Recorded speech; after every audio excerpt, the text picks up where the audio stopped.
আসসালামু আলাইকুম ওয়া রাহমাতুল্লাহি ওয়া বারাকাতুহু। আমি গুনাহগার আপনাদের সম্মুখে একটি নাত পড়ব, সবাই মনোযোগ দিয়ে শুনবেন। মাশাআল্লাহ, সবারই ভালো লাগবে। একটা সময় দরুদ সালাম সবই পড়িতাম, মা বাপের কদম ধরে সালাম করিতাম, ওলি আল্লাহর দরবারেতে পড়ে কাঁদিতাম, ছোট বড় প্রয়োজনে মানিয়া চলতাম। এখন নাকি দরুদ সালাম পড়া যাবে না, মা বাপের কদমে চুমা দেওয়া যাবে না। ওলি আল্লাহর দরবারে যাওয়া নাকি গুনাহ, হাত তুলে ওই দোয়া করাটাও চলবে না।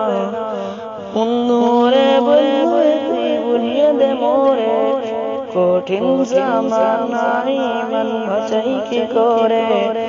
এত গজব বাজছে কেন সবার উপরে, তার একটা কারণ পাপে ধরা দিয়েছে ভরে।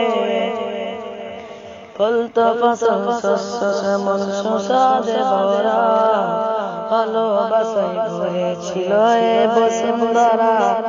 ভোর থেকে ওই কিচির মিচির করতো পাখিরা, খেলাধুলায় থাকতো দুধে শিশু ছেলেরা।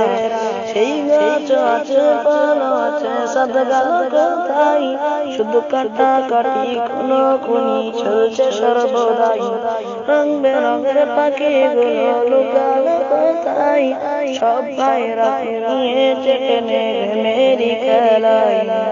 বন্ধুরে বন্ধুরে তুই বুঝিয়ে দে মোরে, কঠিন জামানায় ইমান বাঁচাই কি করে।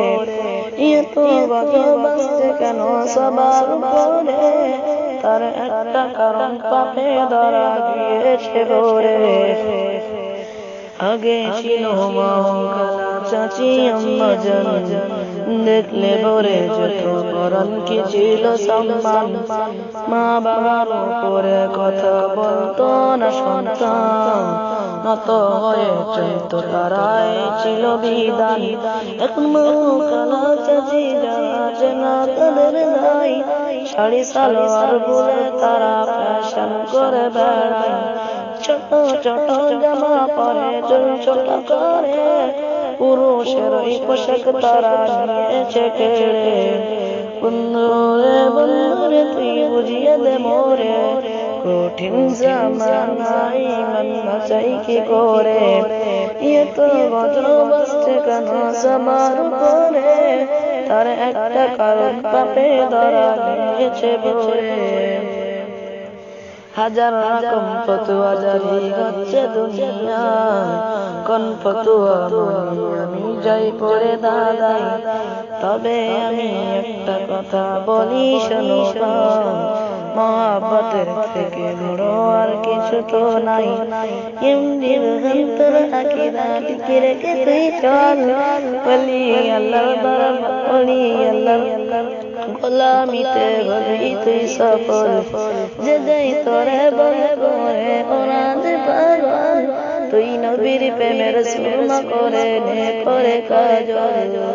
হাজার রকম ফতুয়া জারি হচ্ছে দুনিয়া, কোন ফতুয়া মানি আমি যাই পড়ে দাঁড়াই। তবে আমি একটা কথা বলি শোনো ভাই, মহাব্বতের থেকে বড় আর কিছু তো নাই। এমডির গন্তর আকীদা টিকে রেখে তুই চল, এমডির গন্তর আকীদা টিকে রেখে তুই চল। ওলি আল্লাহর গোলামিতে হবি তুই সফল। যে যেই তোরে বলে করে ওরা যে পাগল, তুই নবীর প্রেমের সুরমা করে নে করে কাজল। মোরে বন্ধুরে তুই বুঝিয়ে দে মোরে, কঠিন জামানায় ইমান বাঁচাই কি করে। এত গজব বাজছে কেন সবার উপরে, তার একটা কারণ পাপে ধরা দিয়েছে ভরে।